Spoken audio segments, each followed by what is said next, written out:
They said that this moment was not possible.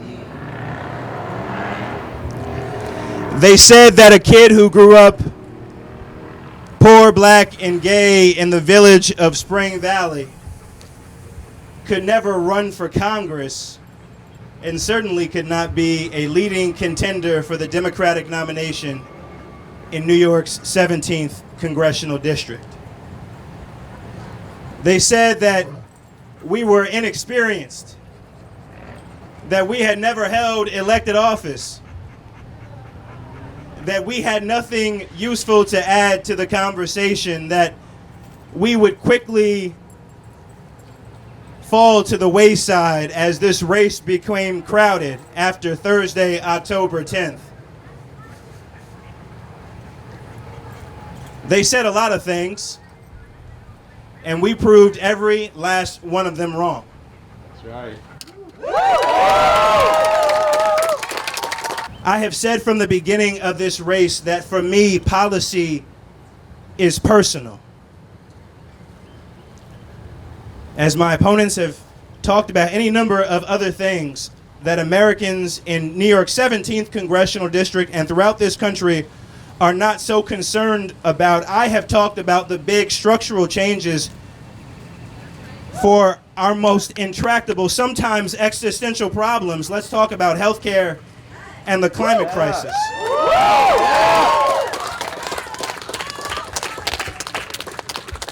This campaign has always been about the idea that we could save the planet from climate catastrophe.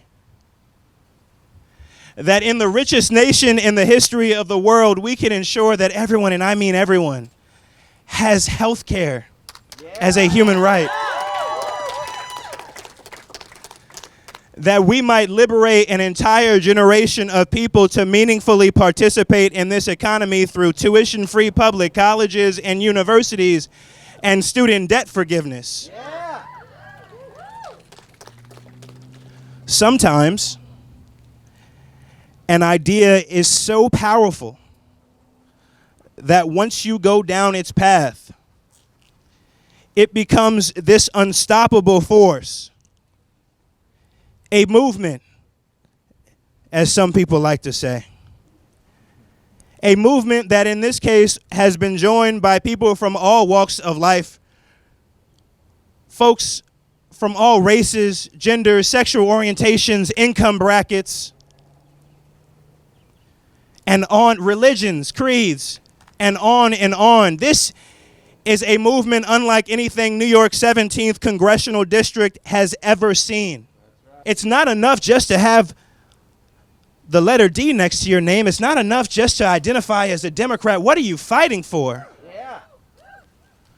Are you fighting tooth and nail for the things that we say we believe in as a Democratic Party? And if not, you ought to step aside and let somebody else do the hard work of charting a better course for this party and for the future of this nation. We have been defying expectations at every stage of this campaign because we may not have $5 million to throw at this race. We may not have money from George W. Bush's Director of National Intelligence and Ronald Reagan's Chief of Staff. We may be hampered a little bit by our commitment not to take money from fossil fuel industry lobbyists, but I thank God that we have actual people behind us, and I'll choose people over profits any day and twice on Sunday. Yeah. And to the young people in particular, I will say this. I'm so grateful to those of you who have poured hours upon hours, in some cases hundreds of hours, of your time into the campaign of a candidate who you may not have known at the beginning of this race, but who you believed in. I know many of you were hurting over the results of the presidential primary. You know, Bernie Sanders called me a few days ago. That was an amen. And I was grateful to have that conversation with him. And what I said to him was, Senator Sanders, people were hurting. Young people in particular were hurting over the results of the presidential primary on the Democratic side. But I am enormously grateful to them for channeling that energy, that hurt, that pain, into down ballot races like mine to build a bench of progressive leaders who can continue the movement of making sure that everybody in this country can live in dignity. And so when all is said and done, this will largely be a story of how young people came together. Yeah. And defeated the pharmaceutical industry.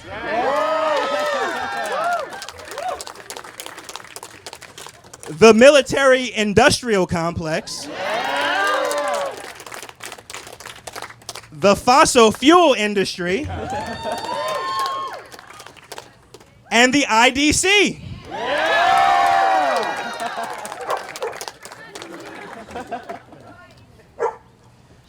And of course, the historic nature of this campaign is not lost on me. Growing up poor, black, and gay, I never imagined that somebody like me could run for Congress. Again, let alone be a leading contender for the nomination in the great New York 17th Congressional District.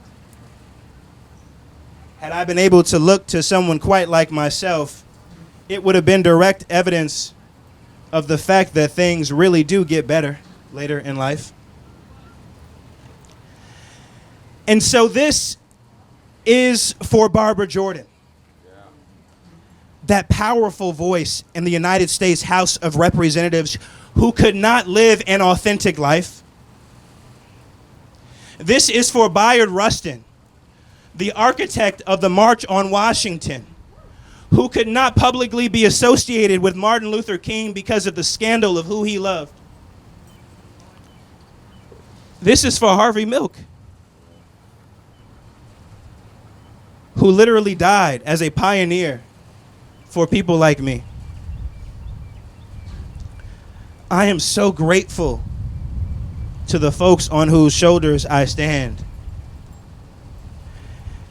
And to all of you for making tonight possible. I do expect to be the Democratic nominee from New York 17th Congressional District.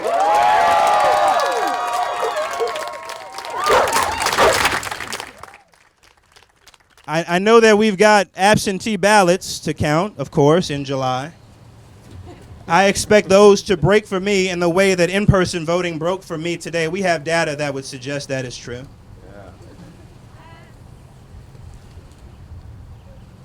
And I want you to know that I will never stop fighting for you. That you have all fought alongside me, and that I will keep my promise to never stop fighting alongside you, because what we've got on the horizon are challenges unlike anything this country has ever faced. And I need you to stay involved. I need you to keep fighting alongside me. I will be a people's champion, as Congresswoman Alexandria Ocasio-Cortez called me in her endorsement. And as the New York Times said, I am indeed the most promising and the most prepared of any candidate looking to succeed Nita Lowey.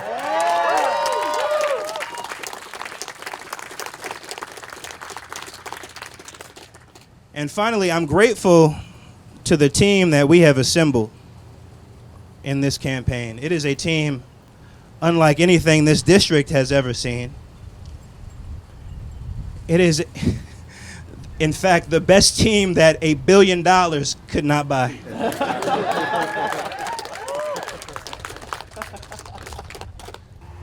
So thank you.